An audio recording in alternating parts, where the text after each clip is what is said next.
Christian eschatology. It sounds complicated, right? Like something you'd need a theology degree to understand, but don't worry. It's really not that scary. In its simplest form, eschatology is just a fancy word for the study of last things. It's about the grand finale of the Christian story, the ultimate climax. Think of your favorite book or movie. There's always that moment, that final act, where everything comes together. The hero faces their ultimate challenge. Good triumphs over evil.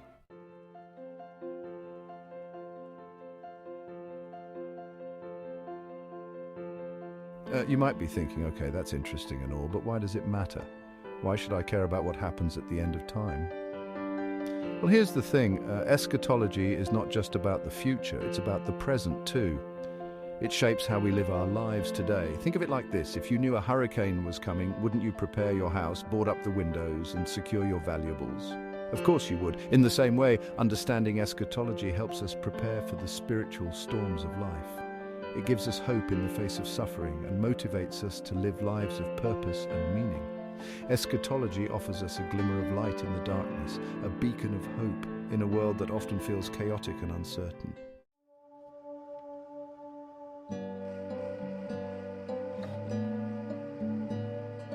Now, it's important to remember that within Christianity, there isn't just one monolithic view of the end times. Over the centuries, different branches of the faith have developed their own unique interpretations and perspectives on eschatology. It's like a beautiful tapestry woven together from a multitude of threads. Each thread represents a different denomination or theological tradition, each contributing its own unique color and texture to the overall picture. Exploring these different perspectives can help us deepen our own faith and gain a richer understanding of what it means to be a Christian in a world eagerly awaiting its ultimate transformation.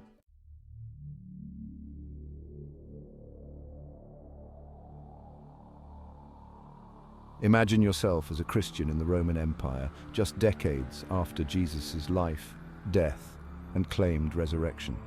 The world around you is a mix of pagan beliefs, political turmoil, and the very real threat of persecution. In the midst of this uncertainty, the words of Jesus echo in your ears, "I will come again." For those early Christians, the second coming of Christ wasn't some distant event shrouded in mystery. It was an imminent reality, a source of hope and comfort amidst a world that seemed to be crumbling around them. They lived with a sense of eager anticipation, expecting Jesus to return in their lifetime to establish his kingdom of justice and peace. This sense of imminence shaped the way early Christians lived their lives.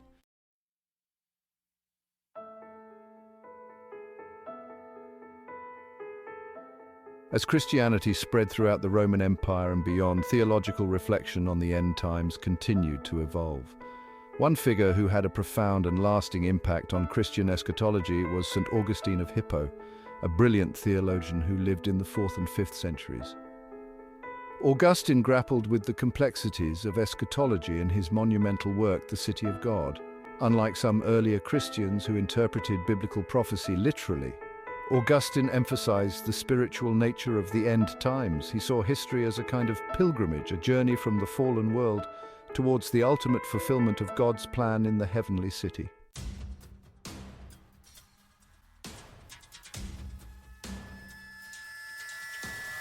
Fast forward to the 16th century. The Protestant Reformation, sparked by Martin Luther's challenge to the Catholic Church, sent shockwaves throughout Christendom. One of the key points of contention between Protestants and Catholics centered on the nature of the millennium, the 1,000-year reign of Christ mentioned in the book of Revelation.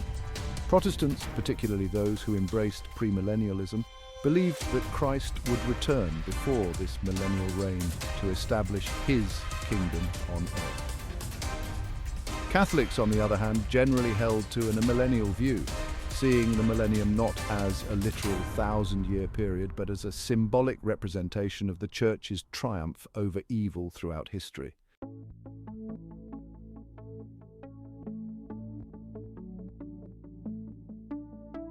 The Enlightenment, with its emphasis on reason, progress, and the autonomy of human thought, had a profound impact on Western culture, including Christian theology.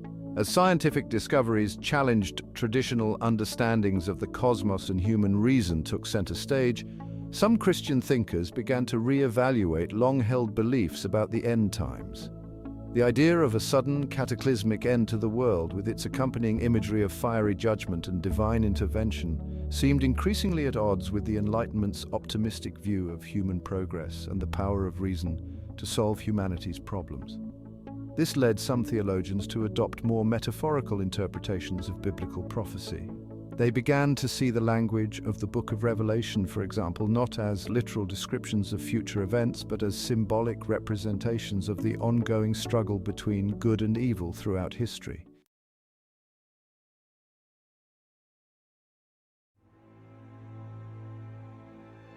The 20th century, marked by two world wars, the threat of nuclear annihilation, and the rise of totalitarian regimes, witnessed a resurgence of interest in apocalyptic themes.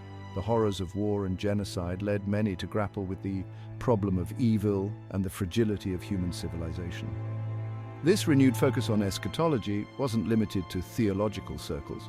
Apocalyptic imagery permeated popular culture, finding expression in literature, film, and music. From dystopian novels like George Orwell's 1984 to post-apocalyptic films like Mad Max, the 20th century grappled with the anxieties of a world teetering on the brink.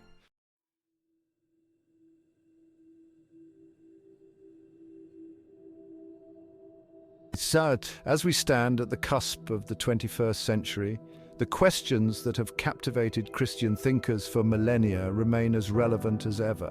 What is the ultimate fate of humanity? What happens after we die, and when will Christ return? While we may not be able to answer these questions with absolute certainty, exploring the historical development of Christian eschatology reveals a rich tapestry of beliefs, interpretations, and hopes. From the early church's anticipation of Christ's imminent return to the medieval focus on the heavenly city, from the Reformation's debates about the millennium to the Enlightenment's emphasis on progress, and from the 20th century's apocalyptic anxieties to the ongoing search for meaning and hope in an uncertain world, Christian eschatology continues to shape how we understand the world, ourselves, and our place in God's grand narrative.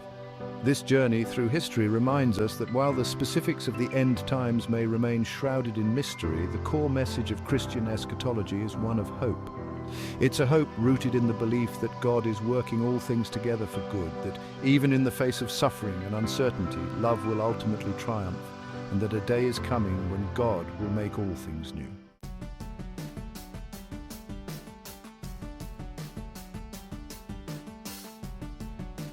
Imagine walking into a bakery, the air thick with the aroma of freshly baked bread. You see shelves piled high with an assortment of treats, croissants, baguettes, sourdough loaves, each with its own unique shape, texture, and flavor. That's kind of what it's like exploring the different branches of Christian eschatology. Just as there's no one right type of bread, there's no single definitive interpretation of the end times that all Christians agree on. Each branch, Catholic, Protestant, Eastern Orthodox, the Church of the East, brings its own distinct flavor to the table, shaped by its unique history, traditions, and theological emphases.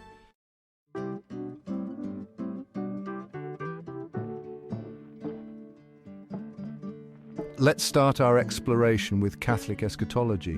Imagine a grand cathedral, its walls adorned with centuries-old art, its air thick with the scent of incense, its silence punctuated by the echoes of Gregorian chants. That's the kind of atmosphere that Catholic eschatology evokes, a sense of history, tradition, and a deep connection to the saints who have gone before. Central to Catholic eschatology is the belief in the resurrection of the body, just as Christ rose from the dead, not as a disembodied spirit, but in a transformed, glorified body. So too do Catholics believe that they will experience a bodily resurrection at the end of time. But it's not just about the body, it's about the whole person, body and soul being made new and whole in the presence of God. This belief in the resurrection of the body is a powerful affirmation of the goodness of creation and the hope of eternal life in a renewed and perfected world. Finally, there's heaven, the ultimate destination for those who have been redeemed by Christ and conformed to his image.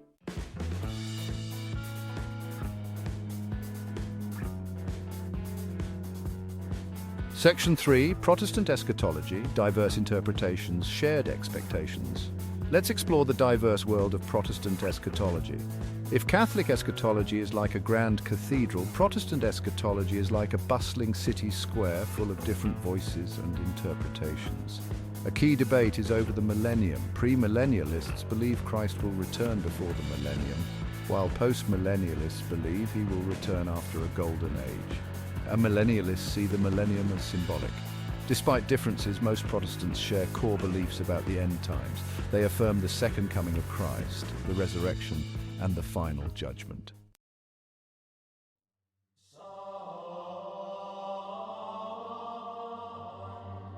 Section 4. Eastern Orthodoxy, a transformative journey toward union with God.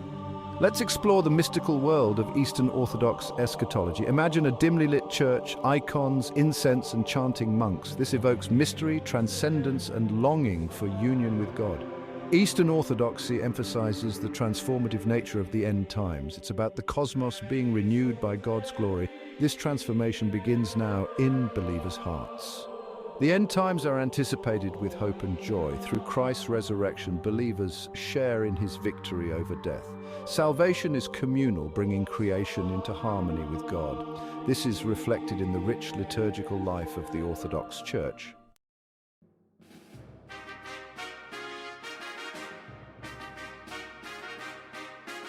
Our journey takes us to the Church of the East, a branch of Christianity with ancient roots and a rich liturgical heritage.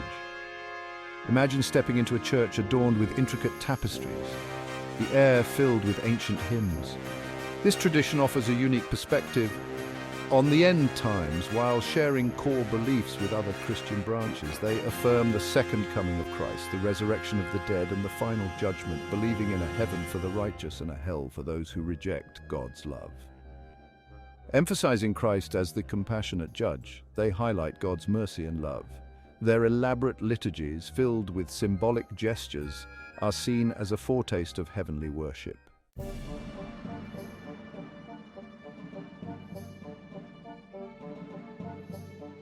As we've seen, the concept of the millennium, that thousand-year reign of Christ mentioned in the book of Revelation, has sparked endless debates and diverse interpretations within Christianity. It's like trying to solve a complex jigsaw puzzle, with each tradition fitting the pieces together in slightly different ways. Premillennialists, mostly found within Protestant circles, envision Christ's return as happening before the millennium, ushering in a period of peace and righteousness on earth. They see the world as gradually deteriorating until Christ intervenes to establish his kingdom. Post-millennialists, also primarily Protestant, believe that the world will gradually improve through human effort, eventually reaching a golden age of peace and prosperity. They see Christ's return as the culmination of this progress, a time when he will establish his eternal kingdom. Our millennialists, including many Catholics and some Protestants, view the millennium as symbolic, representing the Church's triumph over evil throughout history. They believe Christ's return will mark the end of this present age and the beginning of the eternal state. These varying interpretations, while complex, reflect the richness and diversity of Christian thought. They remind us that while Scripture provides the foundation for our understanding of the end times, there's room for theological reflection and interpretation as we seek to grasp the mysteries of God's plan for the future.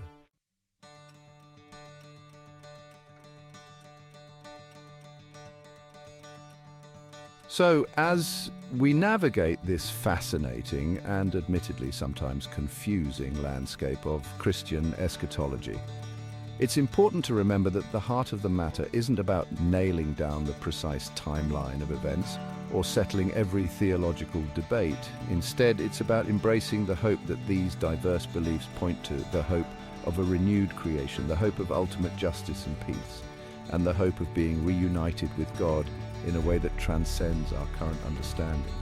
Whether we resonate more with the Catholic emphasis on the resurrection of the body, the Protestant focus on personal salvation, the Eastern Orthodox vision of transformative union with God, or the Church of the East's emphasis on liturgical preparation, we can all agree that the end times are not something to be feared, but rather anticipated with hope and joy. Ultimately, Christian eschatology is about clinging to the promise that God is in control, that love will ultimately triumph over evil, and that a day is coming when all things will be made new. And that, my friends, is a hope worth holding on to.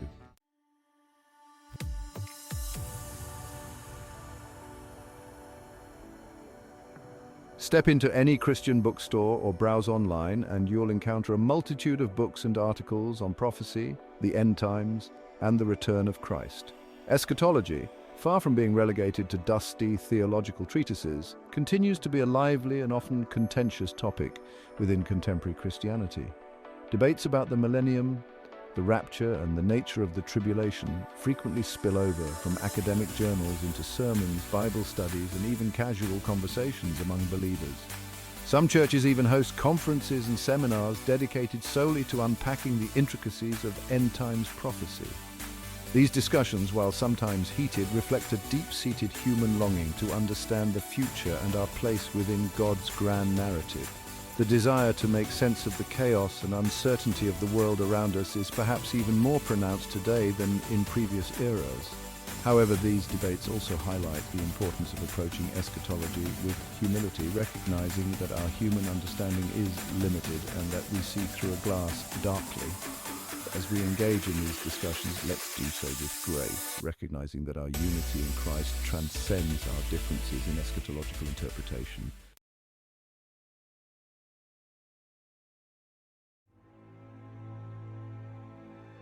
Beyond the pews, eschatology's influence on culture and politics.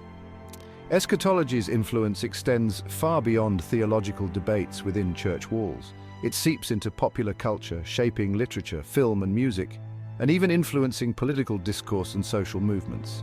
Think of the countless books and movies that depict post-apocalyptic worlds, zombie apocalypses, or alien invasions. While not always explicitly Christian in their themes, these narratives often tap into deep-seated anxieties about the future, the fragility of civilization, and the human condition in the face of disaster. In the realm of politics, particularly within the United States, certain eschatological interpretations, such as dispensational premillennialism, have influenced the views of some Christian groups on issues like Israel, the Middle East, and global politics. Some believers see current events through the lens of biblical prophecy, interpreting wars, natural disasters, and political upheavals as signs of the end times. While it's important to engage thoughtfully with the world around us and to seek to live out our faith in the public square, it's also crucial to avoid simplistic interpretations of complex geopolitical situations. Let's be wary of using eschatology as a tool to justify political agendas or to demonize those who hold different viewpoints. Living in the light of eternity, eschatology and the Christian life. Eschatology profoundly impacts the daily lives of Christians. Embracing the hope of Christ's return changes how we live now. It instills urgency to make the most of our time. It motivates us to share Jesus with a world in need. Understanding our heavenly citizenship empowers us to live counterculturally. Eschatology is about living with hope in God who makes all things new.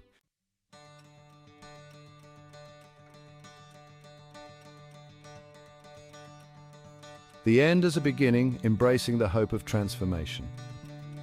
As we conclude our exploration of Christian eschatology, it's clear that this isn't just about deciphering cryptic prophecies or predicting when the world will end. It's about understanding the grand narrative of God's redemptive plan. A story that encompasses the beginning, the now, and the ultimate climax. Think of a caterpillar transforming into a butterfly. What seems like an ending, the caterpillar's former self dissolving, is actually a glorious beginning. Similarly, Christian eschatology points us toward a radical transformation, a cosmic renewal where death is swallowed up in victory, suffering is redeemed, and God's love permeates all creation. This hope isn't a passive waiting game, it's a call to action, an invitation to participate in God's ongoing work of redemption. It's about living with the confident assurance that our labor in the Lord is not in vain, that our struggles have purpose, and that even in the face of darkness, light will ultimately prevail.